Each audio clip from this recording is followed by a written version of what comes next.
Welcome back, guys. Today we are taking a look at Legacy, Steel, and Sorcery, a PvP VE extraction RPG that sends you into a gorgeous world to fight against all kinds of fantasy creatures and epic bosses, all in the search of loot.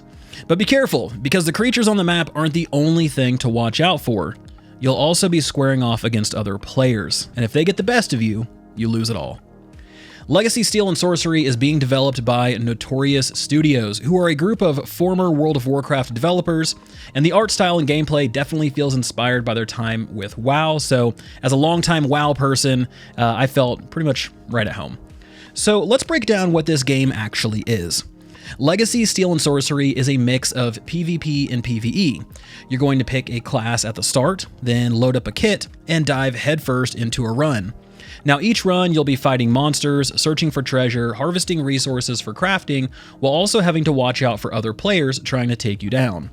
Now, to start, you'll have access to the Ranger, Warrior, Priest, and Rogue classes, each with their very own unique toolkit that provides its own strengths and weaknesses. Now, I started with the Ranger, who was able to clear points pretty easily, but enemies were still a bit tanky, and if you're not careful, they will get some swings in on you. You can't just go up to a skeleton and hit it with a couple headshots and watch it fall over, especially not at the beginning. Instead, you're going to have to keep your wits about you, remain methodical, and continue dealing damage until you're victorious.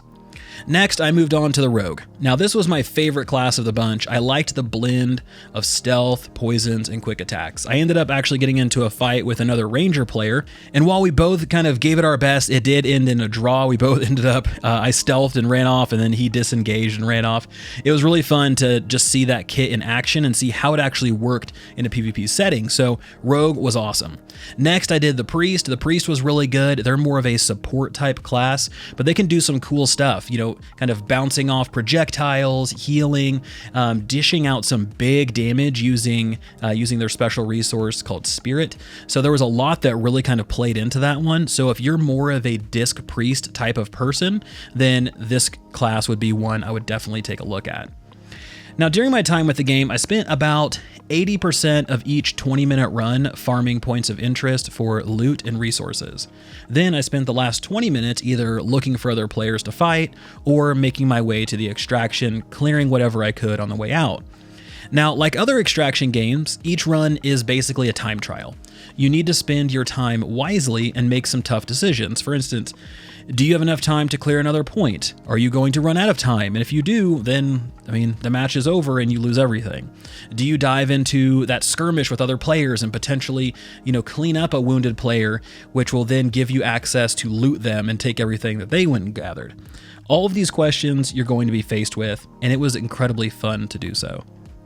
Now, speaking of, let's talk about the implications of PvP. So PvP in Legacy is ruthless. You have full gear drops on death, meaning that while hunting down other players might be the best way to go about enriching yourself, getting gear, kind of outfitting your characters, know that other players are also going to do the same.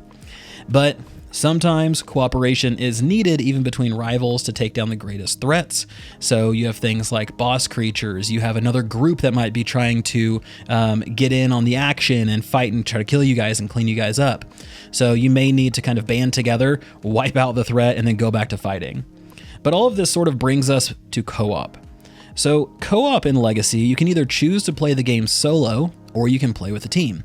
So if you have a friend or two, you can join up and take on runs together. However, you will have to share loot. So again, another tough decision to make. Not everybody gets a copy of the same thing. So moving on to the actual world of Legacy. The map I was able to play was well laid out and looked good for an early access title. It was filled with diverse environments, from lush forests to dark dungeons. Every area felt alive and immersive. But again, just because it looks good doesn't mean it's safe. There are dangers everywhere. You'll need to be on your toes, whether it's going and fighting a troll boss, whether it's getting jumped by some wolves, whether it's going and trying to clear this castle and figuring out all of these skeletons that you thought were just piles of bones come up out of the ground, and suddenly you're completely overwhelmed. There's just so much that goes into the game, and I'm excited to see what they do with it and what other maps they bring into early access. So let's talk about progression a little bit. So as you level up, you're going to unlock new abilities, gear, and traits that really kind of help you define your playstyle and then take on stronger enemies. And this is incredibly important because you need to reach a point where you can take on the map bosses for better loot and better rewards. As you level up, you'll also unlock more quests and you can build trust with local vendors, which will then gain access to better items. And let's talk about that really quickly. So at the end of each run, or before each run, you'll be back in sort of like your tavern, your town. And here you're going to be able to interact with the vendors. The vendors will be able to sell you things, and you'll be able to sell things to most vendors. And then a lot of the vendors also have either crafting or upgrades available.